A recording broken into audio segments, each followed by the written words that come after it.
ಸ್ನೇಹಿತರೆ ನಮಸ್ಕಾರ. ಸಿಕ್ಕಾಪಟ್ಟೆ ಜನ ಮೆಸೇಜ್ ಆಗ್ತಾಯಿದ್ರೆ, ಹಾಗೆ ಕಾಲ್ ಕೂಡ ಮಾಡಿ ಸುಮಾರು ವಿಷಯಗಳ ಬಗ್ಗೆ ಚರ್ಚೆನೂ ಮಾಡಿದ್ರೆ.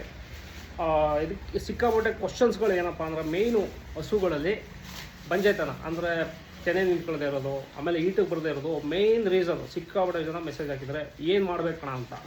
ಜೊತೆಗೆ ಕಿತ್ಲು ಬಾವುಗಳಿಗೆ ಏನು ಮಾಡಬೇಕಣ ಅಂತ ಸಿಕ್ಕಾಪಟ್ಟೆ ಜನ ಕೇಳಿದ್ದೆ. ಅಂದರೆ ನನ್ನ ಅಭಿಪ್ರಾಯದಲ್ಲಿ ನಾನು ಹೇಳ್ಬೋದು, ಇನ್ನೊಬ್ಬರು ಅನುಭವದಲ್ಲಿ ಹೇಳ್ಬೋದು, ಮತ್ತೊಬ್ಬರು ಅನುಭವದಲ್ಲಿ ಹೇಳ್ಬೋದು. ಆದರೆ ಇದನ್ನೆಲ್ಲ ಬಗೆಹರಿಸಬೇಕು ಅಂತ ಡಾಕ್ಟ್ರುಗಳೆಲ್ಲ ಸೇರಿ ನಂದಿನಿ ಡೈರಿ ಕಡೆಯಿಂದನೇ ಒಂದು ಲೀಸ್ಟ್ನ ಓಡಿಸ್ಬಿಟ್ಟಿದ್ದಾರೆ.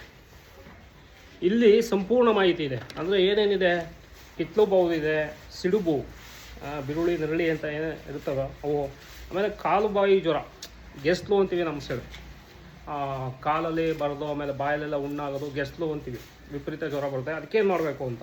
ಮತ್ತು ಚರ್ಮ ಗಂಟು ರೋಗ, ಗಂಟಂಗೆ ಹಸಿ ಮೇಲೆಲ್ಲ ಬಂದ್ಬಿಟ್ಟಿತ್ತಲ್ಲ, ಅದಕ್ಕೇನು ಮಾಡಬೇಕು ಅಂತ, ತಿನ್ನಿಸೋದಕ್ಕೇನೋ ಮತ್ತು ಅದ್ರ ಮೇಲೆ ಹಚ್ಚೋದಕ್ಕೇನೋ ಅನ್ನೋ ಪೂರ್ತಿ ಮಾಹಿತಿ ಕೊಟ್ಟಿದ್ದಾರೆ.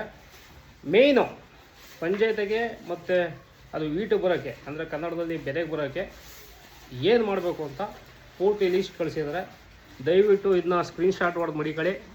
ನಿಮ್ಗೆ ಗೊತ್ತಿರೋರಿಗೆ, ಹಸು ಸಾಕಿರೋರಿಗೆ ಈ ವಿಡಿಯೋನ ಶೇರ್ ಮಾಡಿ. ಅವ್ರಿಗೆ ಯಾವತ್ತಾದರೂ ಒಂದಿನ ಉಪಯೋಗಕ್ಕೆ ಬಂದೇ ಬರುತ್ತೆ.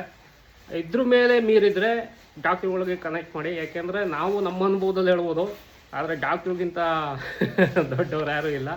ಅವರು ಒಂಥರ ದೇವರು ಇದ್ದಂಗೆ. ನಾವು ಅನುಭವದಲ್ಲಿ ಹೇಳ್ಬೋದು ಅಷ್ಟೇ, ಬಟ್ ಅವರು ಅದು ಪರಿಣಾಮ ಏನು ಅಂತ ತಿಳಿದಿರುತ್ತೆ ಅವ್ರಿಗೆ. ಹಾಗಾಗಿ ಇದಾಗುತ್ತೆ. ಮೇಯ್ನು ನಾವೇನು ಮುನ್ನೆಚ್ಚರಿಕೆ ತಗೋಬೇಕು, ಏನೇನು ಮಾಡಬೇಕು ಅನ್ನೋದನ್ನ ಇಲ್ಲಿ ಇಷ್ಟ ಕೊಟ್ಟಿದ್ದಾರೆ. ಇದನ್ನ ಸ್ಕ್ರೀನ್ಶಾಟ್ ತಗೊಳ್ಳಿ. ದಯವಿಟ್ಟು ಹಸು ಸಾಕಿದರೆ ಉಪಯೋಗಿಸ್ಕೊಳ್ಳಿ, ಇಲ್ಲದೆ ಹೋದ್ರೆ ಹಸು ಸಾಕಿರೋರಿಗೆ ಶೇರ್ ಮಾಡಿ. Thank you. ಎಲ್ರಿಗೂ ಒಳ್ಳೆಯದಾಗಲಿ. ಈ ಫೋಟೋ ಹಾಕ್ತೀನಿ, ಕಳಿಸಿ, ಎಲ್ಲರಿಗೂ ಶೇರ್ ಮಾಡಿ. Thank you.